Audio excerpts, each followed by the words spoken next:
ராணிப்பேட்டை பகுதியில் ஆத்ம புண்ணியா charitable trust சார்பில் பொதுமக்களுக்கான இலவச மருத்துவமனை ஒன்று துவக்கப்பட்டுள்ளது. இந்த மருத்துவமனை ஏழ்மையில் உள்ள பொதுமக்கள் மற்றும் திருப்பூரில் உள்ள பின்னலாடை நிறுவனங்களில் பணியாற்றும் தொழிலாளர்களுக்கு முற்றிலும் இலவச மருத்துவ சிகிச்சையை வழங்குகிறது. அனைத்து வகையான மருத்துவ ஆலோசனைகள் மற்றும் சிகிச்சைகள் இலவசமாக வழங்கப்படும். பிசியோதெரபி மற்றும் இசிஜி பரிசோதனைகளும் கட்டணமின்றி அளிக்கப்படுகின்றன.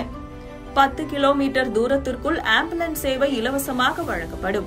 துரதிருஷ்டவசமாக உயிரிழப்பு ஏற்படும் சமயங்களில் உடலை பாதுகாக்கும் ஃப்ரீசர் பாக்ஸ் இலவசமாக வழங்கப்படும். இச்சேவைகள் அனைத்தும் ஜூன் 16ஆம் தேதி முதல் பொதுமக்களின் பயன்பாட்டிற்கு வந்துள்ளன. திருப்பூரில் உள்ள பொதுமக்கள் மற்றும் தொழிலாளர்கள் இந்த இலவச மருத்துவமனை சேவைகளை பயன்படுத்திக் கொள்ளலாம் என்று மருத்துவமனை நிர்வாகம் தெரிவித்துள்ளது.